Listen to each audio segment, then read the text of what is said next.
of Universal Peace by Abdul Baha Abbas. Therefore, the Lord of mankind has caused his body divine manifestations to come into the world. He has revealed his heavenly books in order to establish spiritual brotherhood, and through the power of the Holy Spirit has made it practicable for a perfect fraternity to be realized among mankind.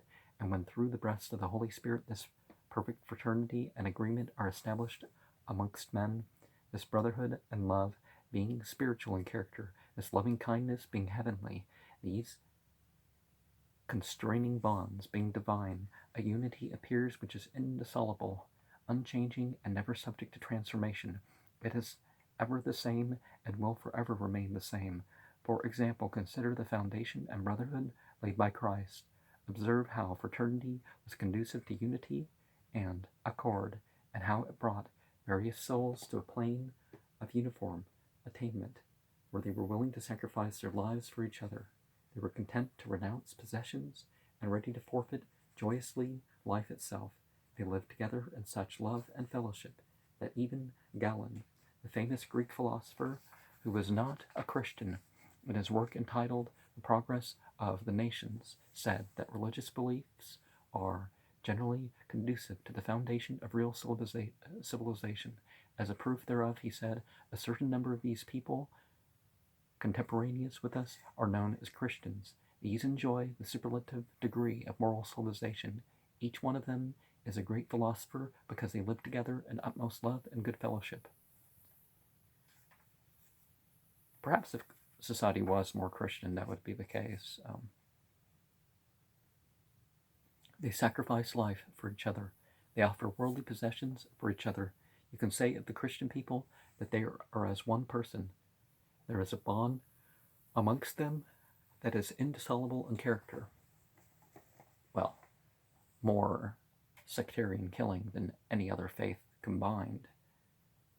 More sectarian persecution that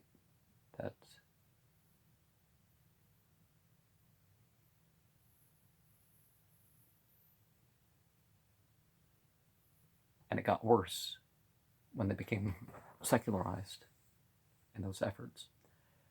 It is evident, therefore, that the foundation of real brotherhood, the cause of loving cooperation and reciprocity, and the source of real kindness and unselfish devotion is none other than the breast of the Holy Spirit. Without this influence and animus, it is impossible. We must be able to realize some degree of fraternity through other motives, but these are limited associations and subject to change. When human brotherhood is founded upon the Holy Spirit, it is eternal, changeless, unlimited.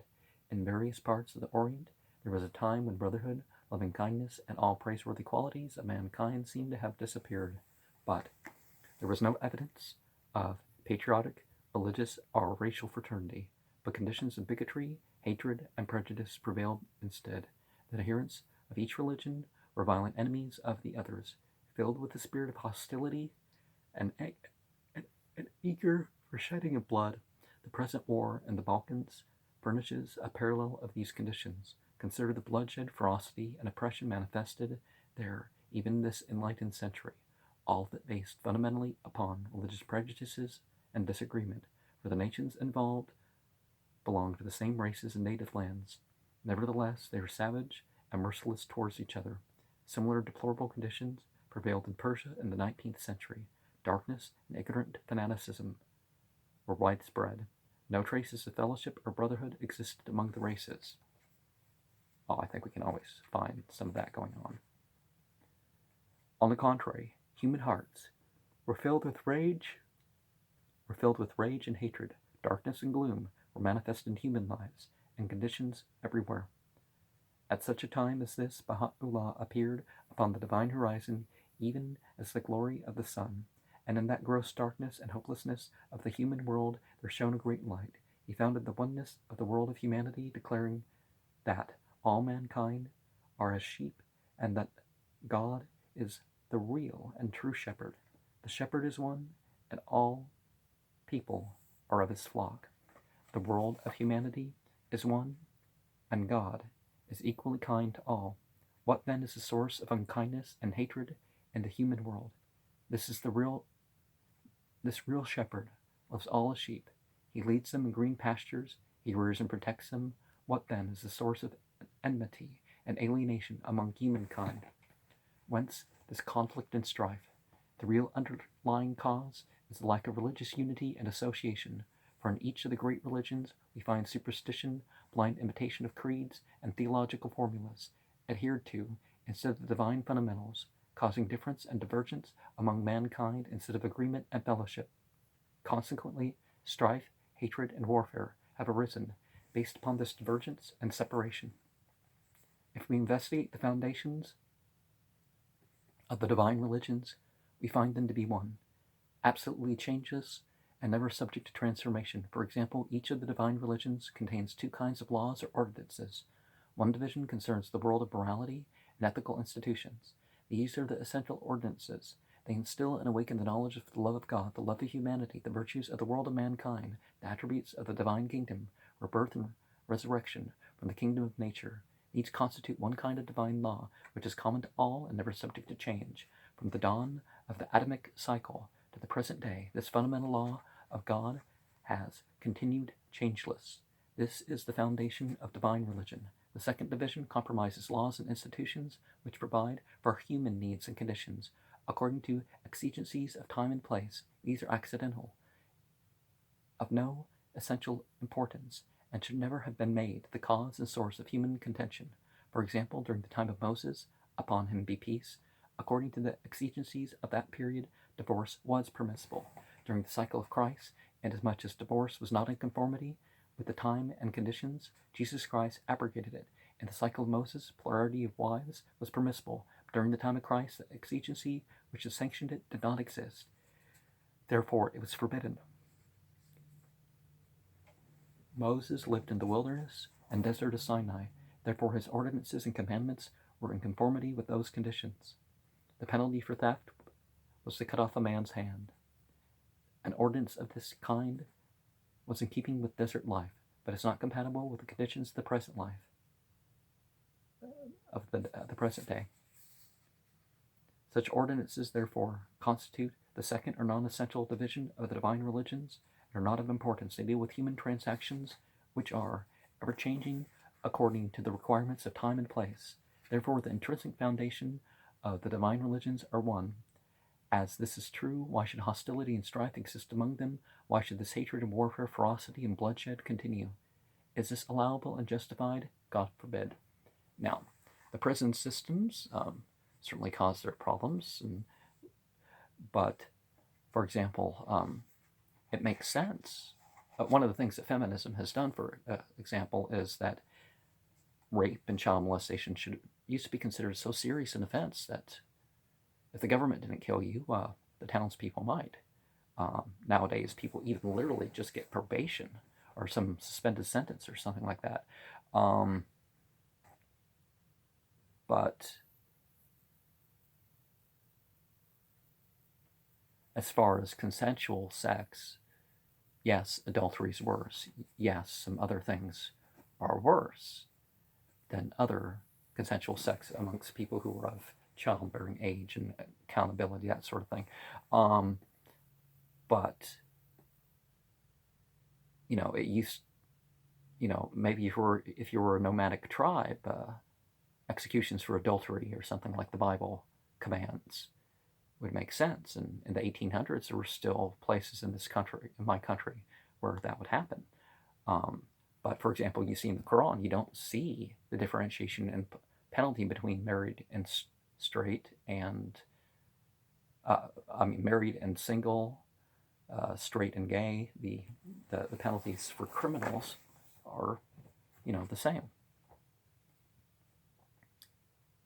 But of course, the Baha'i movement talks about imprisonment more than punishment that defers and reduces crime. An essential principle of Baha'u'llah's teachings is that religion must be the cause of unity and love amongst men. It is the supreme effulgence of divinity, the stimulus of life, the source of honor, and productive of eternal existence. Religion is not intended to arouse enmity and hatred, nor to become the source of tyranny and injustice. Should it prove to be the cause of hostility, discord, and alienation of mankind, assuredly the absence of religion would be preferable. Religious teachings are like a course of treatment, having for its purpose the cure of healing of mankind. If the only outcome of a course of treatment should be more diagnosis and fruitless discussion of symptoms, it would be better to abandon and abolish it. In the sense of the absence of religion would be at least some progress toward unity. Furthermore, religion must conform to reason and be in accord with the conclusions of science, for religion, reason, and science are realities. Therefore, these three, being realities, must conform and be reconciled. A question or principle which is religious in its nature must be sanctioned by science. Science must declare it to be valid, and reason must confirm it in order that it may inspire confidence. If religious teaching, however, be at variance with science and reason, it is unquestionably superstition. The Lord of mankind has bestowed upon us the faculty of reason, whereby we may discern the realities of things. How then can man rightfully accept any proposition which is not in conformity with the processes of reason and the principles of science? Assuredly, such a course cannot inspire man with confidence and real belief. Gender neutral plurals and singulars are being used here. The he and the man and stuff like this is not going to be understood by some people, so I guess that sometimes I need to point that out. The teachings of Baha'u'llah imply many principles. I am giving you only a synopsis. One of these principles concerns equality between men and women.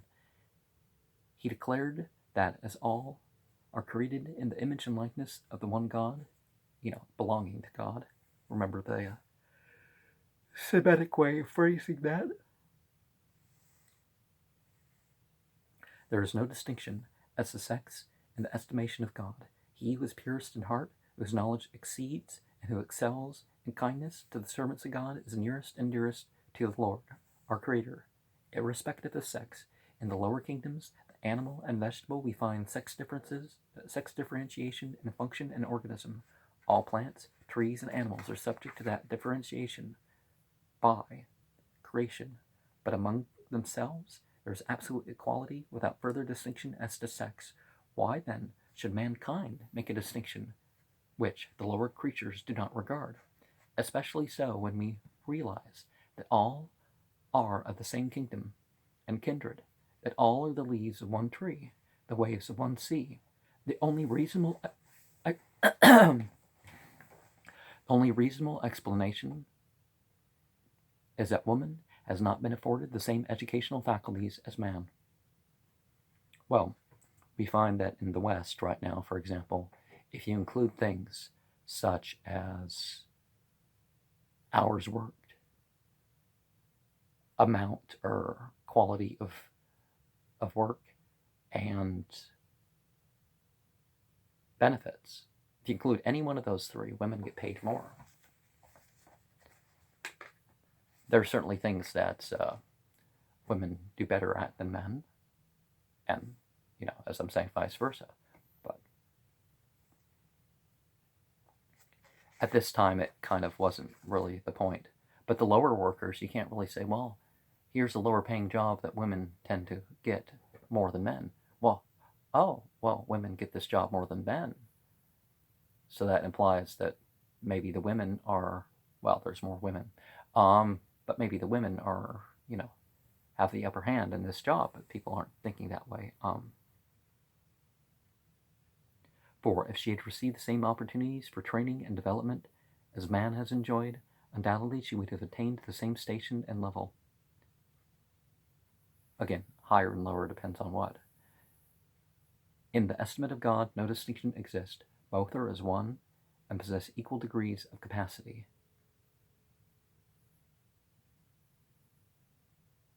The running and jumping and the lifting and stuff, women don't maintain their their joints from the hip down as much as men do.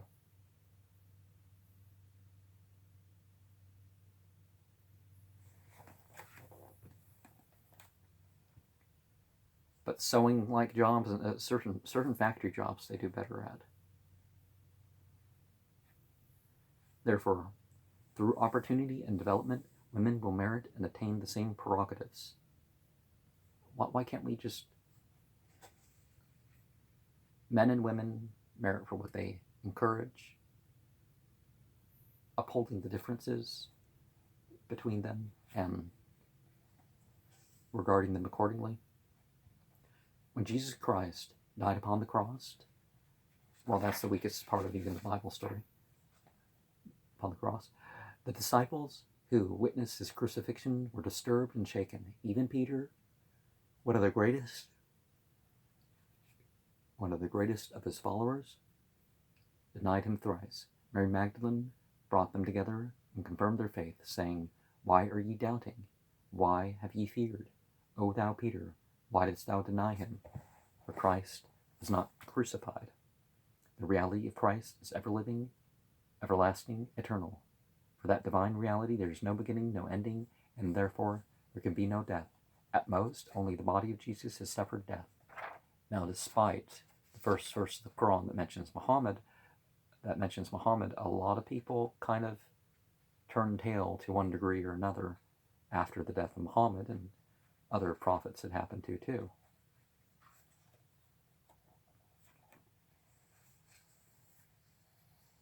But it's not about the living messenger. At most, only the body of Jesus has suffered death. In brief, this woman, singly and alone, was instrumental in transforming the disciples and making them steadfast. This is an evidence of extraordinary power and supreme abilities, a proof that woman is the equivalent and complement of man. The one who is better trained and educated, whose aptitude is greater, and whose ideals are higher, is most distinguished and worthy, whether man or woman. Through the teachings of Baha'u'llah, the horizon of the East was made radiant and glorious. Souls who have hearkened to his words and accepted his message live together today in complete fellowship and love. They even offer their lives for each other. They forgo and renounce worldly possessions for one another, each preferring the other to himself. This has been due to the declaration and foundation of the oneness of the world of humanity. Today in Persia, there are meetings and assemblages wherein souls have become illumined by the teachings of Baha'u'llah, representative Muslimin, Christians, Jews, Zoroastrians, Canons are Dosht, Buddhists, and of the varying denominations of each, mingle and conjoin in perfect fellowship and absolute agreement. A wonderful brotherhood and love is established among them, and all are united in spirit and service for international peace. More than 20,000 Baha'is have given their life in martyrdom for the cause of God, or so they think. The government of the East rose against them, bent upon their extermination. They were killed relentlessly because of their hopes to overturn the government and amassing an army. But day by day, their numbers have increased. Day by day, they have multiplied in strength and become more eloquent. They have been strengthened through the efficacy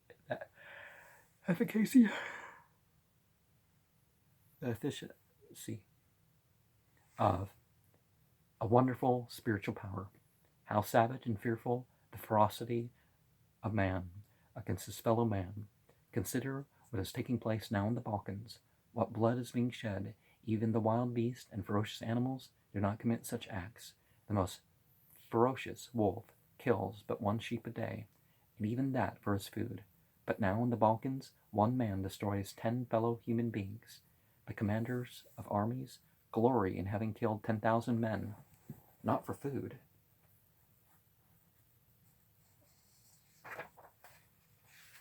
Well, apparently we see that some of that has been done, right? Nay, rather for military control, territorial greed, fame and possession of the dust of the earth.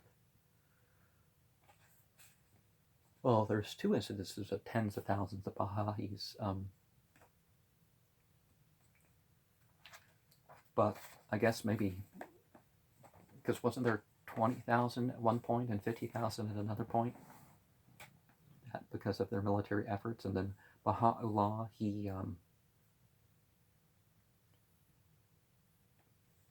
he tried to enlist the help of the nations around Persia to come conquer Persia for him, which is understandable why he would be locked up and stuff with that, with that.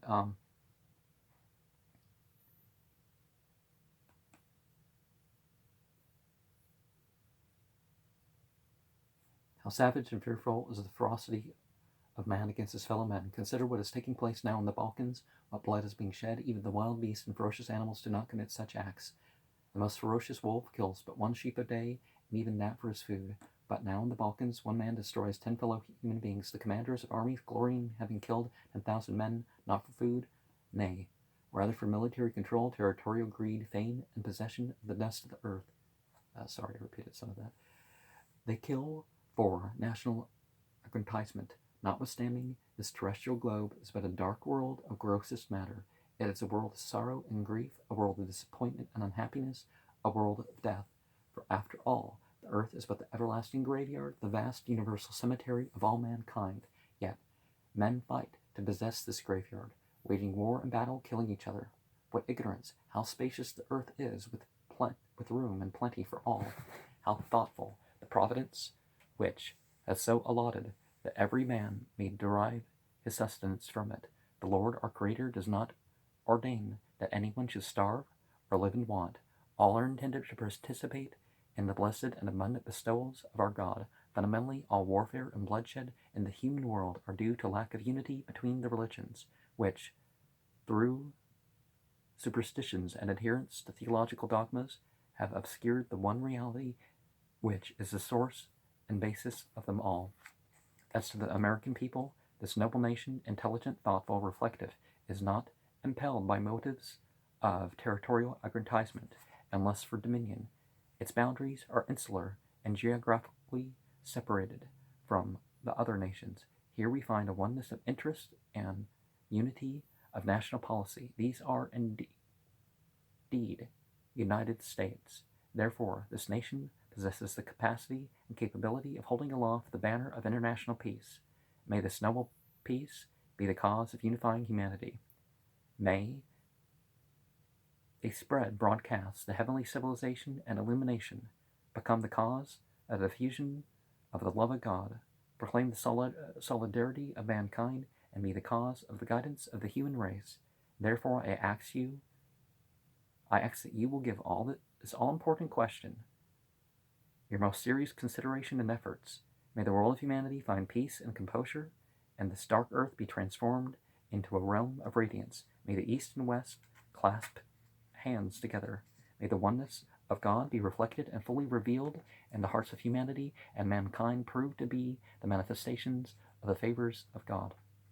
Necessarily, there will be some who are defective amongst men, but it is our duty to enable them by kind methods of guidance and teaching to be perfected. Well, some defective, it's not always just, we just need to educate people to the point where they're what we want, and you can't educate away a physical disability, and certain other disabilities, you might be able to help things, like a lot of people, quiet, calm, take away their alcohol, give them some vitamins, maybe certain conditions will be cured if you allow them whole food and stuff like this. Others are immature and like children. They must be trained and educated so they may become wise and mature. Those who are asleep must be awakened. The indifferent must become mindful and attentive. But all this must be accomplished in the spirit of kindness and love, and not by strife, antagonism, nor in a spirit of hostility and hatred. For this is contrary to the good pleasure of God. That which is acceptable in the sight of God is love. Love is, in reality, the first effulgence of a divinity and the greatest splendor of God. O thou compassionate Lord, thou who art generous and able, we are servants of thine, sheltered beneath thy providence. Cast thy glance of favor upon us. Give light to our eyes, hearing to our ears, and understanding and love to our hearts.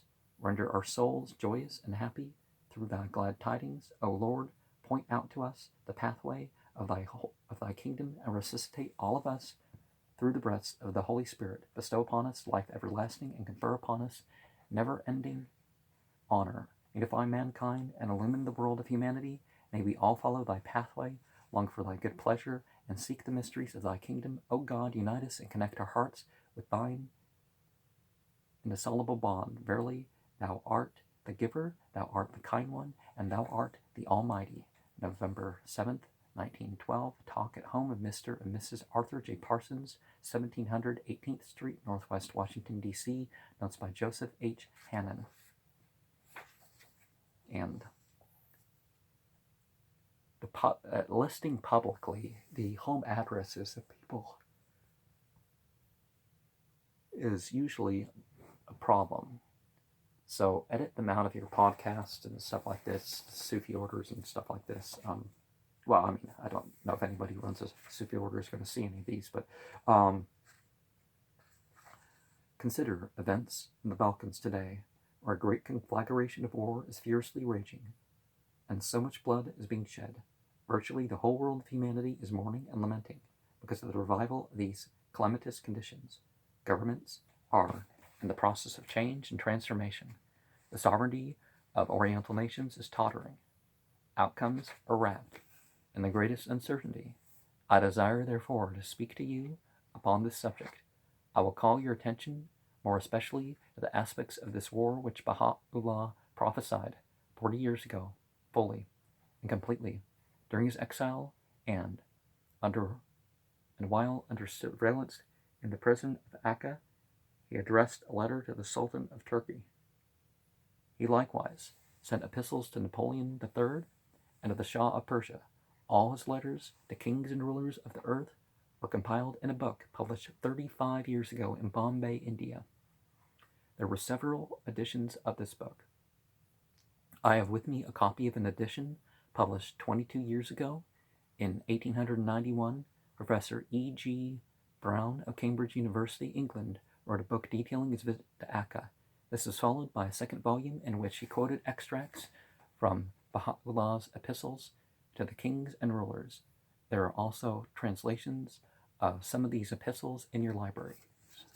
When you get them, you will read the remarkable statements made by Baha'u'llah. I will read to you from the Arabic text the very words written by Baha'u'llah in his epistle to the Sultan of Turkey. They will be translated to you as I read. O King, thou hast commanded that by reason of which Muhammad, the prophet of God, lamenteth in the highest heaven, verily the world hath made thee so proud that thou hast turned away from the face of him by whose light the people of the Supreme Assembly are illumined, and ere long thou shalt find thyself in manifest loss. Thou hast been united with the Persian chief in opposition to me after I come to you from the rising place of greatness and might with a matter which has consoled the eyes of those near unto God. Verily, this is a day wherein the fire speaketh through all things, declaring that the beloved of the two worlds hath come, and on the part of everything an interlocutor of the matter hath sprung up to listen unto the word of thy Lord, the precious, the knowing. Dost thou imagine that thou canst quench the fire which God hath kindled in the horizons? No, by himself, the true one, wert thou of those who know, rather, by that which thou hast done. Its burning is increased, and its blaze augmented, and it shall encompass the earth, and whosoever is thereupon.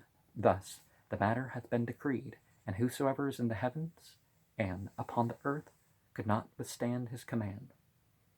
The day is approaching when the land of mystery, Adrianople, and what is beside it, shall be changed, and shall pass out of the hands of the kings, and commotion shall appear, and the voice of lamentation shall be raised, and the evidences of mischief shall be revealed on all sides, and confusion shall spread by reason of that which hath befallen these captives at the hands of the hosts of oppression.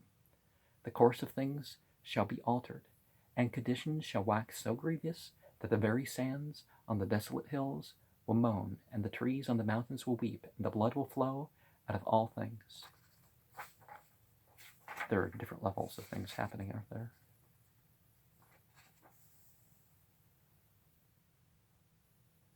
Then wilt thou behold the people in sore distress. Was Pharaoh able to hinder God by exercising his dominion when he rebelled upon the earth and was of the disobedient? We have indeed manifested the interlocutor,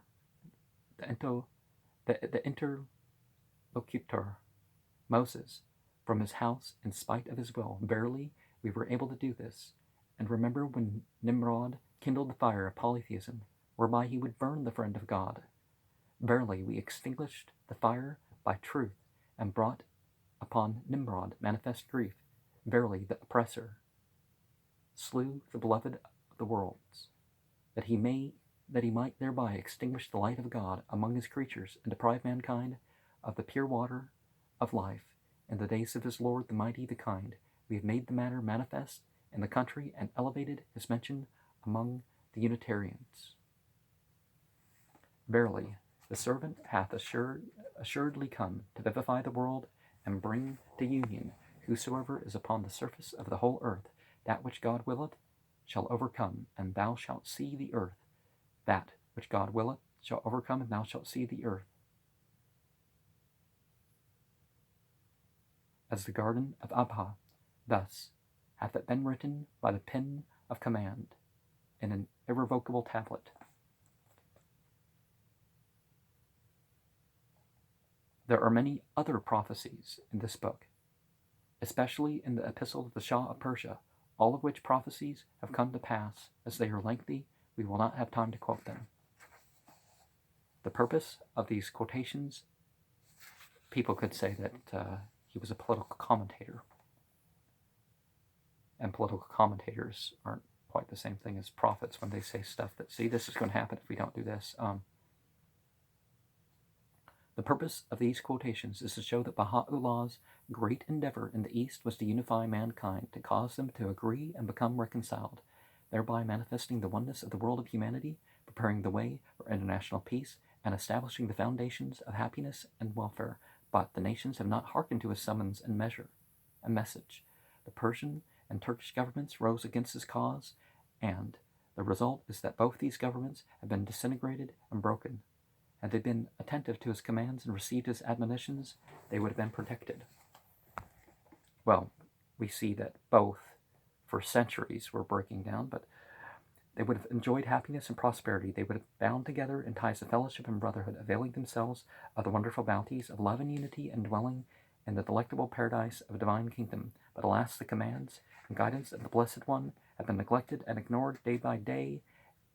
They followed their own devices and imaginations until